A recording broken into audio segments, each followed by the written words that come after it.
ikaw ay isang illegitimate child, para sa'yo ang video na to. Para malaman mo na may karapatan ka pala makapagmana sa mga magulang or kaanak ng tatay mo.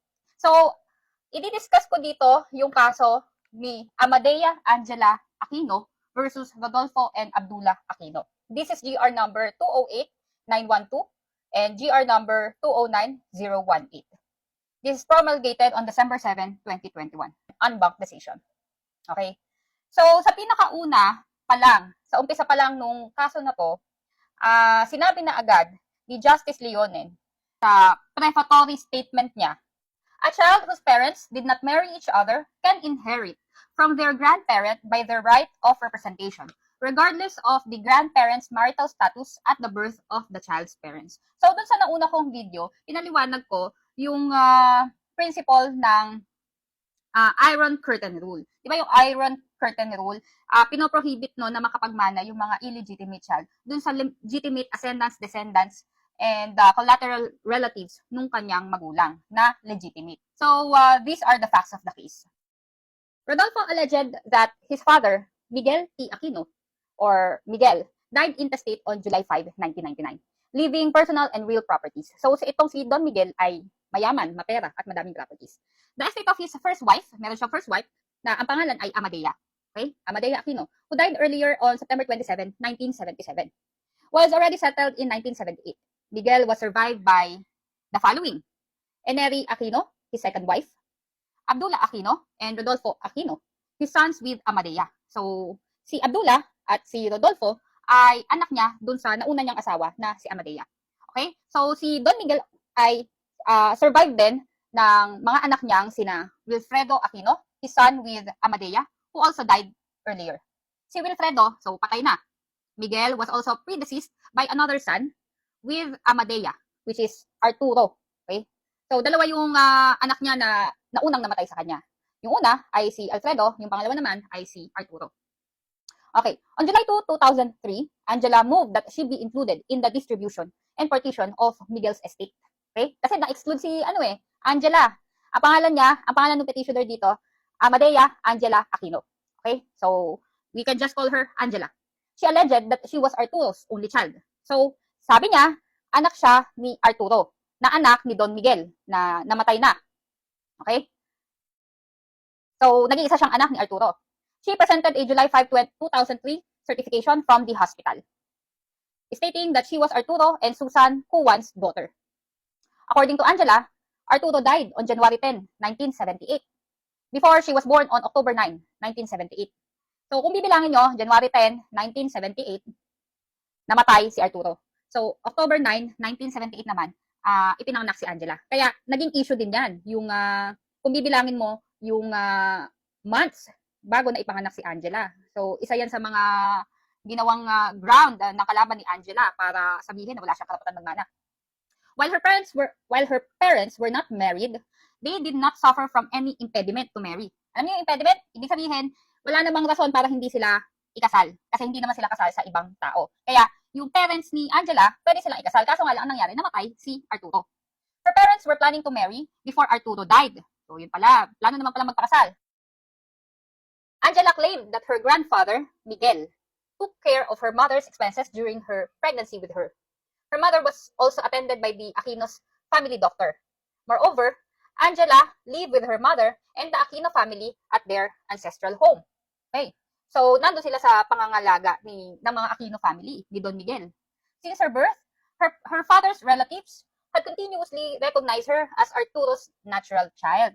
So, merong recognition mula doon sa pamilya ni Arturo daw, di umano. Her father's brother, Abdullah, was even her godfather. So, ninong pa nga si Abdullah eh. In support of this, Angela presented her baptismal certificate stating that she was Arturo's daughter. Angela narrated that Miguel, who fondly called her Maggie pa daw ang tawag ni Don Miguel sa kanya, provided her needs and supported her education. Before Miguel died, he provided instructions on how his properties were to be distributed. Based on a certain July 2, 1999 instruction of Miguel T. Aquino, Angela was among the heirs who would receive portions of Miguel's estate. Miguel gave her a commercial lot, which rentals were now paid to her. On November 12, 2003, Rodolfo opposed Angela's motion, claiming that Arturo never legally recognized Angela as his natural child in his lifetime. Angela also never presented sufficient evidence to prove her filiation. Moreover, Rodolfo alleged that Angela was born more than 9 months. More than 9 months daw pinanganak si Angela mula doon sa pagkamatay ni Arturo. Kung matatandaan nyo, namatay kasi si Arturo on January 10, 1978, tapos pinanganak naman si Angela noong October 9, 1978. So, kung bibilangin nyo yan, sabi, di umano nitong si Rodolfo ay more than 9 months daw yun. Okay? Kaya imposible na maging anak siya ni Arturo. Therefore, there was no way of knowing if Angela was as Arturo's child. Okay? So, yun yung contention. The RTC ruling. The RTC ruled that the Aquino clan was already stopped from denying Angela's filiation. As heir, Angela was deemed entitled to a share in Miguel's estate. So, Rodolfo and Abdullah moved for reconsideration. However, the motion for reconsideration of Rodolfo and Abdullah was denied. So, Rodolfo filed a petition for certiorari before the Court of Appeals, assailing the trial court's decision. Okay, on appeal, the Court of Appeals rendered a decision in favor of Abdullah. Okay, so sabi ng Court of Appeals dito, Angela failed to prove her filiation in accordance with Articles 172 and 175 of the Family Code. Okay? Miguel's or the Aquino clan's Overts Act cannot translate to legal recognition of her status as Arturo's child. Okay? Sabi pa ng Court of Appeals dito, in any case, even if Angela were able to establish her filiation, the Court of Appeals ruled that she could not inherit ab intestato from Miguel. It cited Article 992 of the new Civil Code, which provides that non-marital children cannot inherit ab intestato from their parents' marital relatives. So, yan yung Iron Curtain Rule na sinasabi. Okay? So, dahil doon sa decision ng Court of Appeals na hindi pabor kay Angela, she moved for reconsideration. However, the MR was denied by the Court of Appeals. So, Angela filed a petition for review before the Supreme Court. The case was raffled to the Supreme Court Third Division. And the Third Division of the Supreme Court rendered a resolution that in the resolution, the Supreme Court Third Division denied both the petition of Angela and Rodolfo and Abdullah. Okay? So, pareho kasing nag-appeal si Angela. Tapos, yung mga tsuhin niya na si Rodolfo tsaka si Abdullah. So, ang ginawa ni Angela, dahil hindi pa rin niya tanggap, nag-motion for reconsideration siya sa Supreme Court Third Division. Okay. So, ipinaglalaban pa rin niya na dapat makapagmana siya, tapos dapat hindi i-apply in vacuum na ipagbawal yung pagmamana niya bilang illegitimate child doon sa kanyang papa, doon sa kanyang lolo na si Don Miguel. Kasi mahal siya ni Don Miguel eh. Okay? Inalagaan siya ni Don Miguel. At base sa kagustuhan ni Don Miguel, gusto siyang bigyan ng mana. Issues before the Supreme Court en banc. First, whether or not Amadea Angela Aquino, the alleged non-marital child of Arturo Aquino, who was a marital child of Miguel T. Aquino, can inherit from her grandfather's estate. So that's the first issue. Second issue, whether or not Amadea Angela Aquino was able to prove her filiation. Ruling of the Supreme Court. Okay?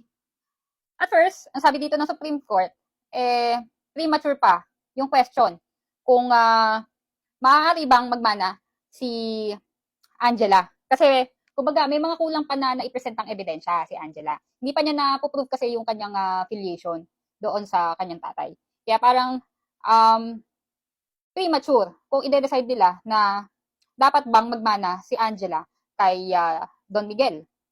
Okay? Pero sabi ng Supreme Court dito sa kaso na to, okay?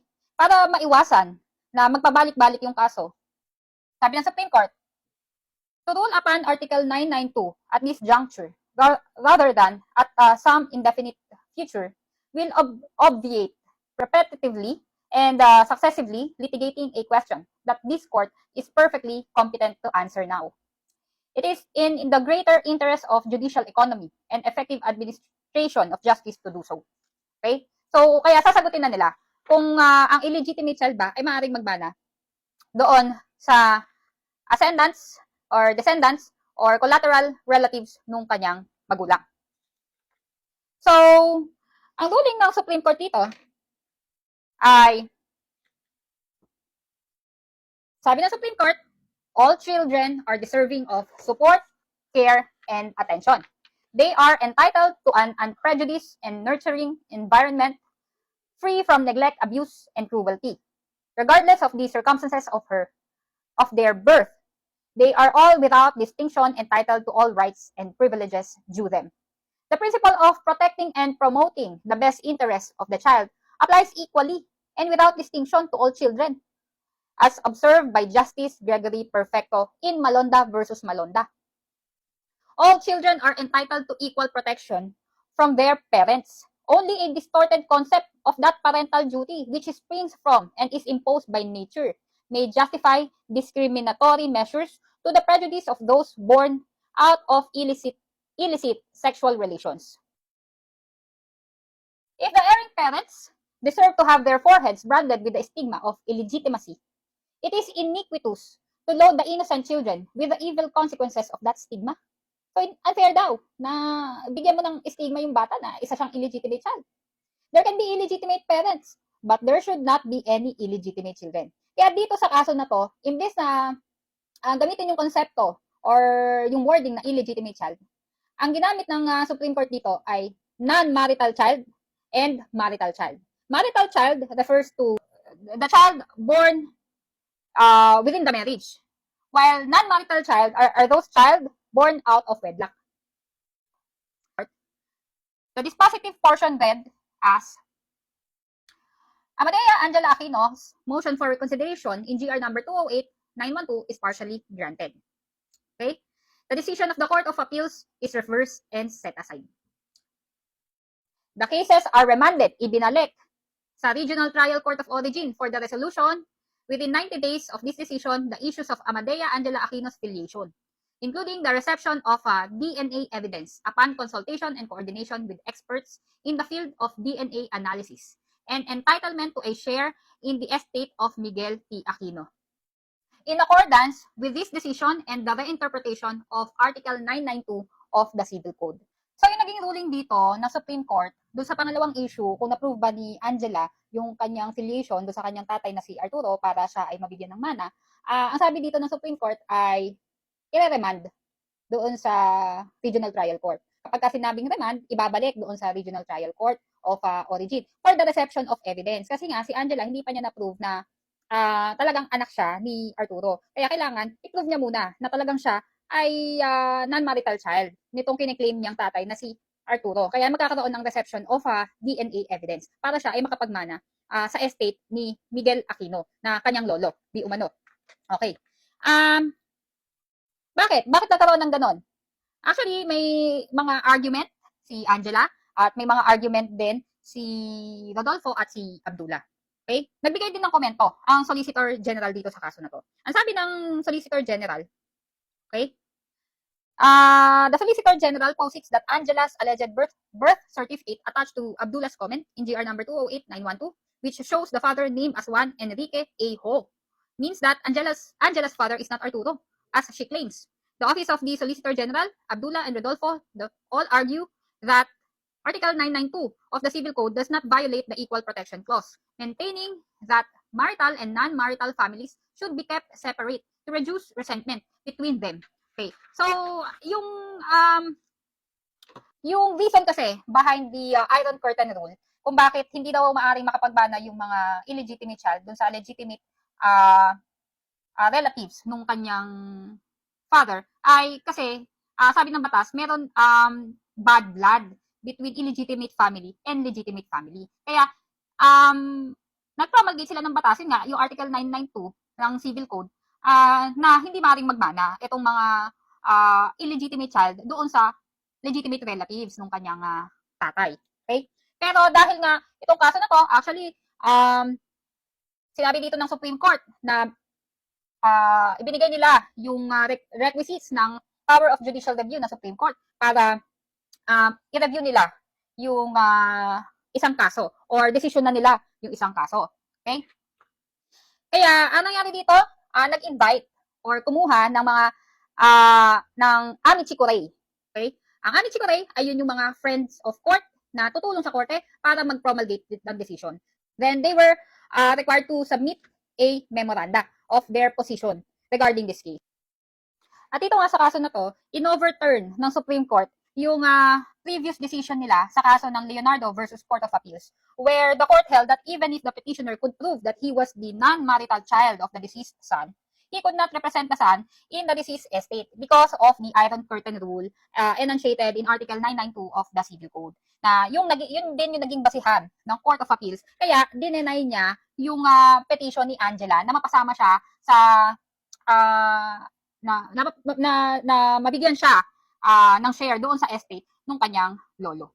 Okay? Kasi nga daw, merong principle of absolute separation between the legitimate family and the illegitimate family. But now, dahil sa Supreme Court ruling na to, wala na. So, pwede nang magmana ang illegitimate child doon sa legitimate ascendants, descendants, and collateral relatives of his or her deceased parent.